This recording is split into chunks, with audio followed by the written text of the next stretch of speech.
আপনারা সকলেই ভালো আছেন আশা করি। ভগবান শ্রীকৃষ্ণের ইচ্ছায়, ভগবান শ্রীকৃষ্ণের ইচ্ছায় ত্রিজগৎ চলে। তিনি পরিচালক, তিনি অর্জুনের রথের সারথি। শুধু তাই নয়, আমাদের প্রত্যেকের এই দেহরথের সারথি তিনি। সারথি যতক্ষণ আছে ততক্ষণ রথ চলে, সারথি নেমে গেলে আর রথ চলে না। তেমনি আমাদের এই দেহরথ। আমরা অনেক কিছু করি, জ্যোতিষী, আমরা জ্যোতিষশাস্ত্র থেকে জ্ঞান অর্জন করে, বিচার করে বিভিন্ন রকম সমস্যার সমাধান করতে চেষ্টা করি এবং করি। কিন্তু একটা কথা জানবেন, আমরা করি যেগুলো, সেগুলো বিভিন্ন রকম জ্যোতিষ বিচারের মধ্যে জন্মক্ষণ অনুযায়ী বিচার করে যেগুলো পাওয়া যায়, সেগুলোর প্রতিকার যেমন যেমন আছে তেমন তেমন করতে চেষ্টা করি। তাও দেব অনুগ্রহে, দেবতার কাছে আশীর্বাদ গ্রহণ করে তারপরে সেটা করি। এবং যারা যারা উপকৃত হন, দেবতার আশীর্বাদেই উপকৃত হন। আমরা নিমিত্ত মাত্র। ঈশ্বর পরমকৃষ্ণ সচ্চিদানন্দ বিগ্রহ, অনাদির আদি গোবিন্দ, সর্বকারণের কারণ। যা যা ঘটছে, যা যা ঘটবে, যা যা ঘটেছে, সব কিছু কারণের তিনিই একমাত্র কর্তা, আর কেউ নয়। কিন্তু তার ইচ্ছায় ঘটে, তার ইচ্ছায় জগৎ চলে। কিন্তু তার ইচ্ছা সুইচ্ছা হতে গেলে আমাদেরও উচিত তার প্রতি ভক্তিযুক্ত হওয়া। তাই এই যাগযজ্ঞ, পূজা, অনুষ্ঠান, উপবাস ইত্যাদির মধ্যে আমরা ভগবানের প্রীতি সাধন করি, যাতে মঙ্গলময় ভগবান আমাদের সর্বদা মঙ্গল করে চলেন। তেমনি আগামী দিন শনিবার পার্শ্ব একাদশী আছে। যারা যারা একাদশী উপবাস পালন করেন সকলেই জানেন এই একাদশীটা কি, একাদশীর জন্ম বৃত্তান্ত আজকে প্রায় কারোরই অজানা নেই, তাই ওই আলোচনায় আমি গেলাম না। পার্শ্ব একাদশীটা এসছে কোথায়? পার্শ্ব একাদশী হচ্ছে যে চাতুর্মাস্য ব্রত চলছে, সেই চাতুর্মাস্য ব্রতের মধ্যে এই পার্শ্ব একাদশীটা পড়ে। এটা হচ্ছে ভাদ্র মাস। এই মাসে দুগ্ধ পান নিষিদ্ধ আছে চাতুর্মাস্য ব্রত অনুযায়ী। এই পার্শ্ব একাদশীতে শয়ন একাদশীতে ভগবান বিষ্ণু শয়ন হয়েছে, আর এই পার্শ্ব একাদশীতে ভগবান বিষ্ণু পার্শ্ব পরিবর্তন করবেন। তাই এই আগামী কাল শনিবারের যে একাদশী, এটাকে পার্শ্ব একাদশী বলা হয়। তবে অনেক অনেক শাস্ত্র মতে একাদশীর চাইতে বিভিন্ন রকম দ্বাদশী আছে, যে দ্বাদশীগুলোকে বেশি গুরুত্ব দেওয়া হয় একাদশীর চাইতে। তেমনি এবারেও আগামী রবিবার, শনিবার একাদশী, তারপরের দিন দ্বাদশী। এই দ্বাদশীটাকে বলা হয়েছে শ্রবণা দ্বাদশী বা বিজয়া দ্বাদশী। এই দ্বাদশীর মাহাত্ম্য কি বলবো, অনেক। যে দ্বাদশীর ফল অসাধারণ, যে দ্বাদশী একটা অশ্বমেধ যজ্ঞের চাইতে অনেক অনেক বেশি ফল বা পুণ্য দিতে পারে। তাই বহু মত আছে যারা আগামী কালকের শনিবারের একাদশী না করে পরশু দিনের শোভনা বা বিজয়া দ্বাদশী একাদশীর মতো করে পালন করবে। যাই হোক, যে যে মতে বিশ্বাসী, আমরা শাক্ত মত, গোস্বামী মত, নিম্বার্ক মত ইত্যাদি মত আছে, বিভিন্ন মতের মধ্যে আমরা আছি। যে যে মতের মধ্যে আসেন সেই মত অনুযায়ী আপনার একাদশীটা করবেন না দ্বাদশীটা করবেন, আপনার গুরু নির্দেশ মতো সেটা পালন করবেন, ঠিক মতো পালন করবেন। আর একাদশী পালন করলে ভগবান বিষ্ণু বা শ্রীকৃষ্ণ এত এত প্রীতি হন, যা অন্য কিছুতেই হন না। সেজন্যে এই ব্রত আমাদের সকলেরই পালন করা উচিত। আর করলেই তবে বুঝতে পারবেন, একটা কথা জানবেন, আমরা কিছু করলে তবে বুঝতে পারবো সেটা থেকে কি পাওয়া যেতে পারে। শুধু মুখে বললে বোঝা যায় না, তাই আমাদের করে দেখতে হবে। করলে আমরা বুঝতে পারবো তা থেকে কত পরম আনন্দ লাভ করা যায়। আজকে আমি ভগবান শ্রীকৃষ্ণের নামে একাদশী সম্বন্ধে কিছু বললাম, কারণ একাদশীটা এসে গেছে আগামীকাল, এই জন্য। এছাড়া জ্যোতিষ জগতের কথা আমি বললাম, জ্যোতিষ জগতের কর্ম সফলতা লাভ করে ঈশ্বর ইচ্ছায়।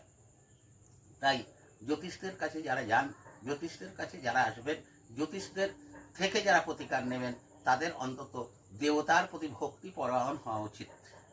অনেকে বলে যে আমি নাস্তিক, আমি দেব দেবতা মানি না, অতএব আমার কি করে কাজ হবে। একটা কথা জানবেন, নাস্তিক বলতে এই জগতে কেউ নেই। আস্তিক কাদের বলা হয়? যারা বিশ্বাস করে তাদের বলা হয় আস্তিক, আর যারা বিশ্বাস করে না তাদের বলা হয় নাস্তিক। বিশ্বাস করে না এমন লোকের এখনো পর্যন্ত খোঁজ পাওয়া যায়নি। যারা দেবদেবতা বিশ্বাস করেন না তাই বলে তারা নাস্তিক, এ কথা বলা যাবে না।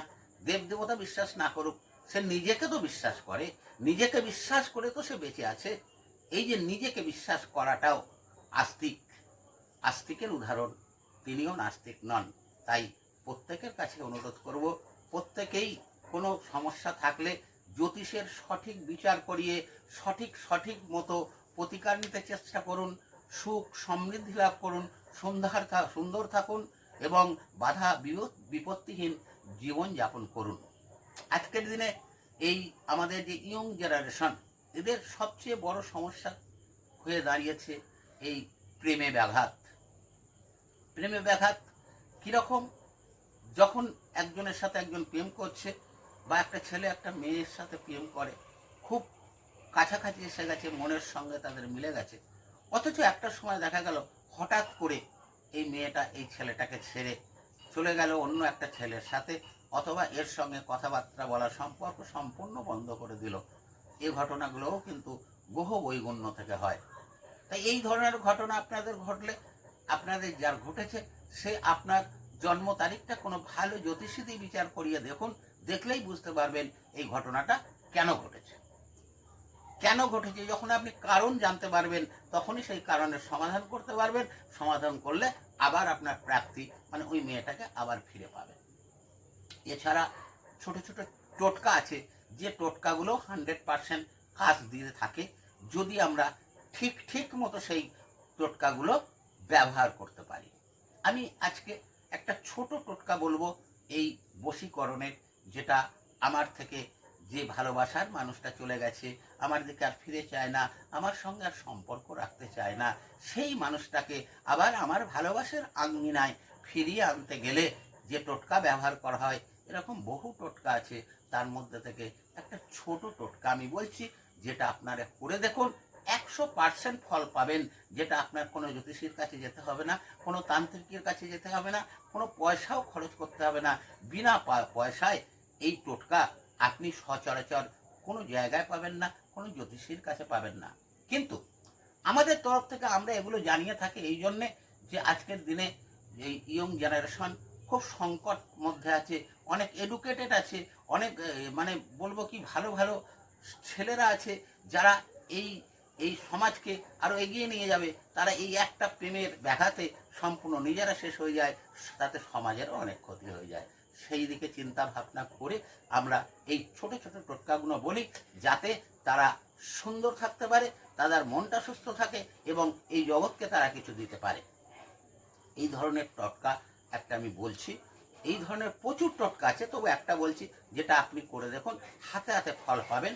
ফল পাওয়ার পরে তখন আপনি বুঝতে পারবেন যে টোটকা বশীকরণ কত সাংঘাতিক।